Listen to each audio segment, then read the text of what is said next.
我在去年11月的首发开箱视频里呢，就已经给大家详细介绍过了i5不同配色的差别，运动版和豪华版的差别，不同内饰的差别，以及i52排空间的各种信息。大家如果感兴趣的话，可以看前一个视频。今天的视频里呢，我长时间的深入的体验了一下i5这台车，我想跟大家分享4个部分。第一个部分就是这台车驾驶体验，第二个部分就是车机体验，第3个部分是它的智能辅助体验，第4个呢是想聊一聊i5长轴版和i5 M60标轴版它们的一些差别。我相信看完这支视频，你就知道i5是一台怎样的车，以及这台车是否适合你。第一个部分呢，我们聊聊驾驶啊。我身边几乎所有的凡是开过宝马的朋友，大家在谈到宝马的时候，都会有一个不约而同的反馈，就是好开。但是我认为好开其实一个很虚的概念啊，我就特别好奇，宝马的好开它到底好开在哪儿？先说加速踏板啊，i5的加速踏板呢兼具了精准和舒适，其中精准这个部分就是它和特斯拉一样，加速非常平顺，同时具有精准的线性的动能回收。就是当你的脚抬起加速踏板的时候，它会有一个非常平顺的减速。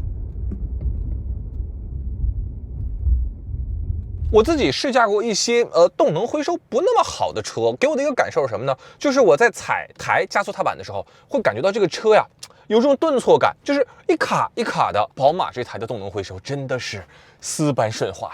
另外，在强动能回收这个位置呢，宝马和特斯拉还有一些细微的小差别。大家可以看一下啊，当我同时在强动能回收状态下50公里时速抬起油门，大家注意两台车减速的幅度。首先，宝马减速过程呢要比特斯拉更缓和，对不对？特斯拉降到43了，宝马这时候是47；特斯拉降到35了，宝马这时候降到40。不过最后在特斯拉降到10的时候，宝马降到了12，其实这个差别就不大了，就是宝马它的减速过程是相对平缓的。还有一个更细微的差别啊，就是特斯拉在抬脚之后，你会发现它这个时速迅速从50降低到了49，对不对？而宝马呢，只有一个30毫秒到1秒钟左右的怠速，也就是说，在这1秒钟之内，虽然说你抬脚了，但是车速没有变化。而在1秒钟之后，强动能回收开始工作。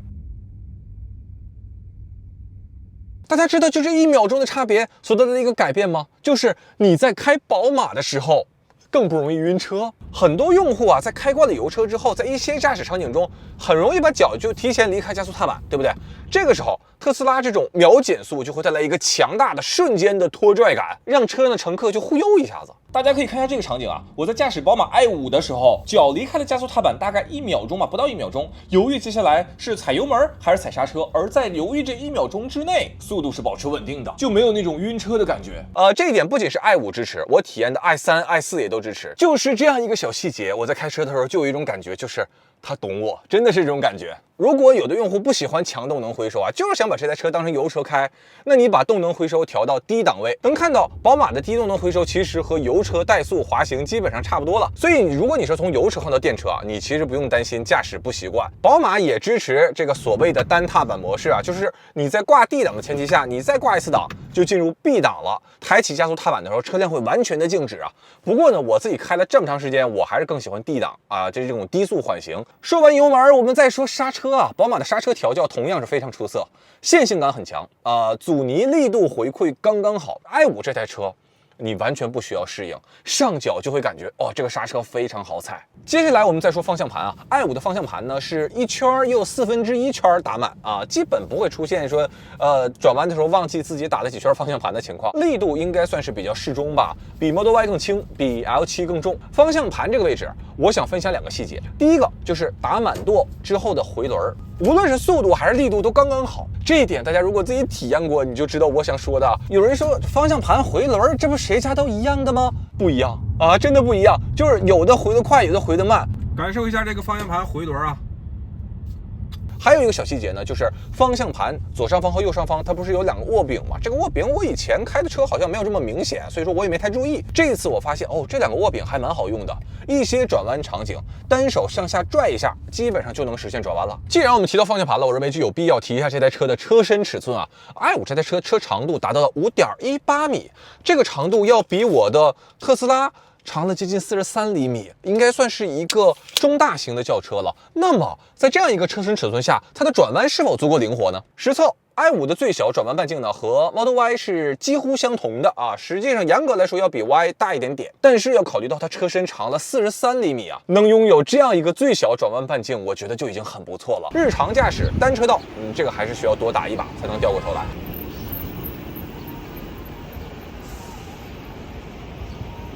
第二个问题就是在这样一个车长下，日常好停车吗？首先，我先停在一个路边的这个标准车位啊。我们国家标准车位的长度呢是6米，大家可以看一下。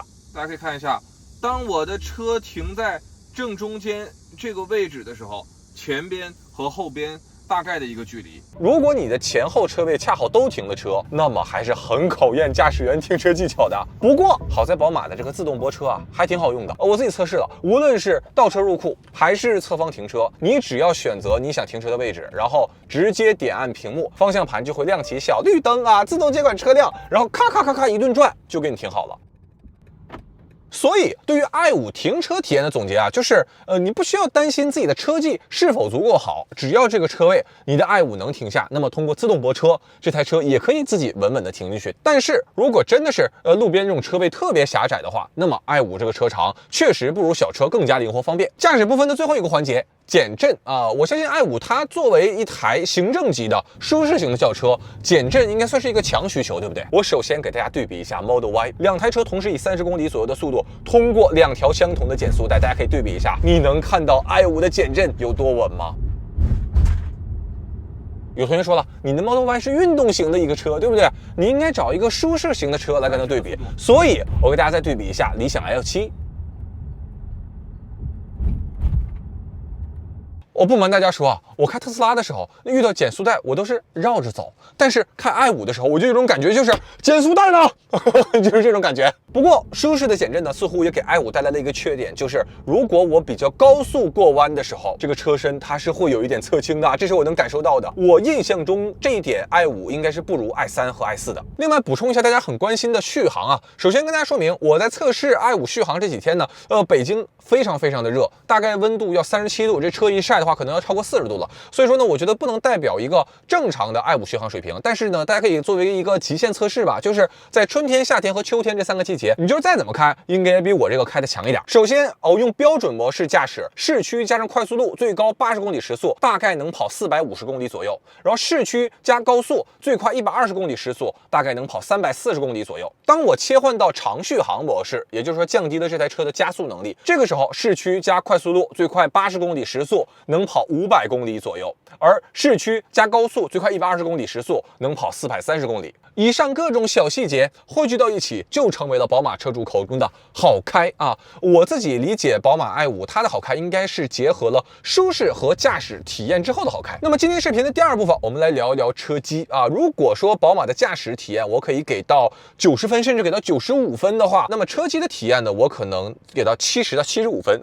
我认为宝马目前车机交互一个比较大的问题呢，就是它的逻辑不够连续。在这里我举2个简单的小例子，大家就立刻能懂啊。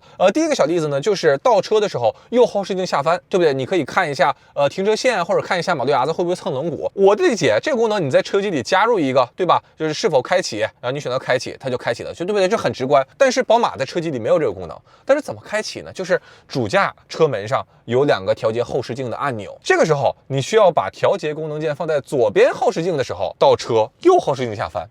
啊，就这个逻辑，我感觉好像就树上几个猴，地上1个猴，问我几个猴啊？脑筋急转弯吗？这是。第二个小例子呢，就是宝马的这个方向盘右边位置啊，有9个功能按键，其中有6个都是跟声音和音乐有关的，但是在这6个按键里，居然没有一个音乐的播放和暂停键。那么播放音乐和暂停在哪里操作呢？就在这个中控台这个音乐声音滚轮上。这个滚轮除了可以滚动，它可以按下就是播放和暂停。这个功能如此之隐蔽，或者如此之不连贯，让我身边有开宝马的朋友，他开了2、3年的宝马都不知道有音乐播放暂停键。他想不听音乐的时候，就是把这个音乐调到最小，就是音乐实际还在播啊，但只是调到最小。当然，宝马还提供了一个很炫酷的，就是通过手势，它就可以实现音乐的播放和暂停，而且你在开车的时候也可以实现盲操。但是我就说你在方向盘上加入一个播放和暂停这个功能，我认为它是一个更连贯的体验。所以我建议宝马应该重新梳理一下目前车机的交互逻辑。这套车机我俩测试了，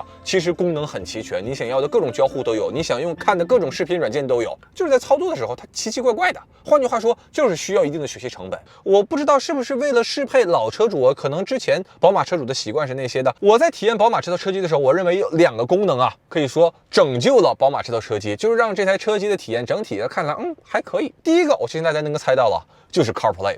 关于 CarPlay 呢，现在其实有很多争论啊，很多网上的声音说，现在没有人用 CarPlay 了，现在的车机都足够好用了 ，CarPlay 已经过时了。我其实日常使用 CarPlay 也很少啊，因为我觉得车机确实很好用。但是我问了一下我身边很多朋友，我发现 CarPlay 对于很多人还是一个强需求。比如说我身边有一个朋友，他就很常用 Apple Music，订阅价格很便宜，曲库很全，音质很好，而且推荐机制很不错。但是对于很多车机，是不是没有 Apple Music？ 而我还有另外一个朋友，他非常用得多的是 Spotify， 也是一个外国的音乐软件，我都没有用过。他告诉我 Spotify 的曲库非常非常的全，它日常依赖度非常非常高。那现在很多车机是不是也没有 Spotify？而且 CarPlay 你可以自由选择是用百度地图，还是高德地图，或者是苹果自带的地图。很多车机目前导航还没有红绿灯读秒功能吧？那这个部分 CarPlay 百度和高德都支持。还有一个最重要的，也算是宝马的一个优势环节吧，就是如果你使用苹果自带的地图，其实这个地图信息也是高德，那你使用宝马的话，就可以同时在仪表台和中控屏上以导航和全览双界面去呈现你这个导航信息。大家可以根据自己的驾驶习惯啊，比如说你可以把导航界面转移到中控台上，然后把全览界面再转移到仪表台上。这个转移的过程中，中间会有一个非常漂亮的过场动画。你如果用苹果自带导航地图的话，那么 CarPlay 的这个导航信息还会投射到 HUD， 就是抬头显示当中，告诉你，比如说还有多久该转弯啦，等等等等。第二个拯救宝马车机的功能呢，我认为就是语音助手。虽然说触屏交互逻辑上不够直观，但是这枚语音助手可以完成你日常几乎所有你在车中所需要的功能。关闭主驾车窗。好的。最近的充电站在哪儿？我找到了这些属于充电站类别的目的地。我有点热。好的，我这就把温度调低。打开座椅通风。好的，我将启动驾驶员座椅通风。打开方向盘加热。这里有个小细节啊，就是语音按钮按一下是呼出宝马的语音助手，而长按则是呼出 Siri。所以说，对于一些偏百科类的问题，你就可以通过 Siri 去直接查找答案。明天应该会是局部多云天气。世界上最高的山是什么山？珠穆朗玛峰，英语 Mount Kamalama。对于车机交互呢，我再补充几个细节。第一个就是宝马它自带的这个地图啊，我用了几次，觉得也还行。它的最大优势呢是可以把小地图投影到 HUD 抬头显示当中，而路口的放大信息呢，则会投射到仪表盘中啊，就是相当于你瞬间拥有一个很大的一块屏幕去展示各种地图信息。这个地图目前可能对于国内用户最大的一个障碍呢，就是它既不是百度，也不是高德。如果它是两者其中之一，我相信就更贴近普通用户的使用习惯了。第二个，这个 HUD 抬头显示明亮且清晰，这个用料很扎实啊，即使是在强光环境中也能稳定识别。除了刚才我提到的这个地图导航信息，这个 HUD 里还可以显示车的时速以及限速，然后显示音乐信息，显示语音交互状态以及辅助驾驶时候的这种各种速度状态。但是我最需要的其实还是地图导航信息，所以宝啊，不联系高德，联系一下百度，我也可以接受啊。第三就是360全景影像，同样明亮清晰。真的，我在体验i5的过程中，我一个非常明显的感受就是宝马在这台车上的用料都很扎实。这套360影像呢，会在靠近障碍物的时候，用一个很丝滑的转场去把这个画面放大，让你看清楚那个细节。其实放大这个功能对我没有什么用啊，但是如果是视力不是那么好的用户，就是你如果小图看不清，这个时候放大就更加安全了。因为宝马它的用户毕竟它的年龄层覆盖还是很广的。第四就是氛围灯，它除了可以显示自定义的色彩之外，如果你在停车之后忽略了侧后方的行人或者来车，然后你就想打开车门，那氛围灯就会出现红色并加速闪烁。我自己在体验i5的过程中，另一个很明显的感受就是宝马非常非常在意安全。第五，二排这块娱乐大屏，我也是踏踏实实的使用了一段时间。它的屏幕素质非常高 ，OLED 的屏幕，8K 分辨率，而且爱奇艺有一个超清 4K 偏圆，画质非常好，用这块屏幕看着非常清晰。但是这块屏幕真的是太大了，其实 i5，座位到屏幕这个距离已经不算近了。因为屏幕太大了，而且它是在上方，所以微微仰头，有一点坐第一排看 IMAX 的感觉。时间长了还是挺容易疲劳的。一旦有这块超级娱乐屏，你的天窗也不再那么通透，不再那么敞亮，头顶的空间也没有之前那么好了。选装的天幕从后排压根都看不到了。考虑到这块大屏还是要选配，花4万块钱的时候呢，我就不建议大家选配了。我跟大家说啊，宝马的座椅后方都是有官方支架预留接口的，就你买一个支架，它还可以直接充电。你再买一个 iPad Pro， 你想怎么看视频你就怎么看视频。4万块钱你能买多少个 iPad Pro 啊？这个视角和 iPad 的这个屏幕大小归家测试了，都比选装大屏感觉更好。今天视频的第3部分，我想来聊一下这个辅助驾驶啊。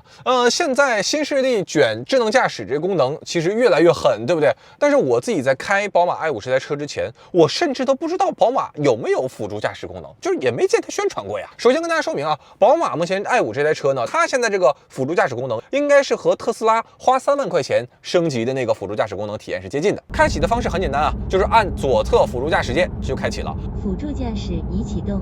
然后你可以通过上下拨杆去调整最高速度，轻按是速度+/-1，然后如果你按到底，速度是以每10公里上下进行调整。宝马的这个辅助驾驶呢，可以根据前车的速度变化实现加速、减速。我实际给大家测试了一下，加速的时候，这个速度很猛；减速的时候非常平缓，这一点真的很舒适啊。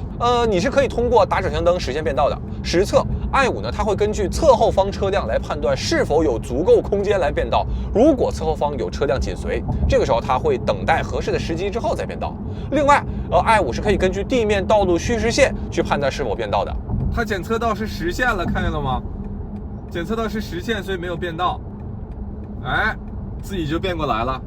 如果说你这台车前车它的驾驶速度一直很慢，那么 i5 呢会检测你左右2条车道，如果这个时候有变道条件了，就会问你是否要进行自主变道。请检查路况以变换到更快的车道。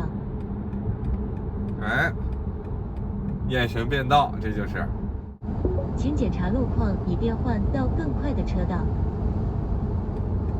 看，这就是眼神变道，看到了吗？就是它检测到前面有一个车开慢车，然后它同时检测到你这个车速其实可以提到更高的时候，它就让你检查一下。这个时候如果你不检查呢，那它就继续在这往前开。所以最开始大家说的那个眼神变道啊，其实是误导我了。我一开始以为说眼神变道，那我在车里左右乱撒嘛，这车就开始在路上画龙，对不对？我说那也太不安全了。但是在我自己体验过之后，我才发现原来这个功能它的准确描述应该是驾驶员观察授权变道。一个小细节啊，辅助驾驶状态当中呢，如果我想手动去转方向盘改变方向，在这里我想给大家演示一个我认为宝马的辅助驾驶有一点非常好的，就是当你在辅助驾驶的过程中，你想手动的变道，比如说我现在直接打方向盘，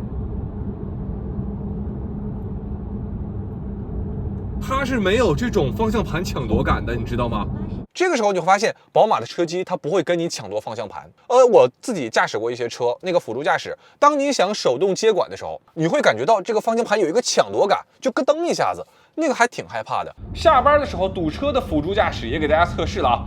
宝马这套优势就是非常的平滑，特别是刹车减速的过程中就完全不晕车，这一点非常舒适。但是不足呢，就是前车预留空间比较大，容易被加塞儿。目前 i5这台车它没有配备激光雷达，所以我的理解啊，就它的辅助驾驶最强也就到这个位置了。大家可以评估一下这个功能日常是否能够满足你的需求。今天视频的第4部分，我来补充一点i5现在这台长轴版和 i5标轴版就是 M60它们之间的差别啊。M60是一台性能车，因为我自己体验的时间就也就2-3天吧，我觉得还没有什么发言权，所以今天的视频呢，主要跟大家聊一聊外观的差别啊，二排的差别，一些直观的差别。从外观上来看呢 ，M60好看很多呀，而且我注意到 M60它这个红色版本啊，有一个细节，就是它把底部这一条增加了一个黑色涂装，大家看到了吗？视觉上让 i5本身因为电池而变厚的这个车身，一下子视觉上变得纤薄了。这个小改动，我觉得所有 i5车主都可以参考。二排空间我给大家实际测试了一下，这个部分 i5的长轴版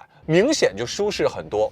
我的身高是1.82米啊，这个部分我自己实际测试了一下，当前排我坐乘坐完全没有问题的时候，i5 M60二排它虽然说没有长轴版那么宽敞，但是舒适乘坐也是没有问题的。还有一个小细节啊，就是 i5 的2排，它为了稳定的大扶手，它导致中间位置无法坐人。所以说 i5 长轴版虽然宽敞啊，但它是一个4人车型，而 i5 M60 呢，它2排反而可以坐3个人。i5 M60 2排中间这个位置确实是可以坐人的，所以对比之下，我觉得 i5 的长轴版定位呢还是要更商务。换句话说，要保证2排乘客的绝对舒适性啊，无论是前后空间还是左右扶手的环抱。以上呢就是我在深度体验 i5 这台车之后给大家的一些反馈啊。我认为正是我今天视频中的所有这些小小细节融汇到一起，让宝马 i5 这台车它的驾驶过程是非常的平顺、稳健、安全、舒适。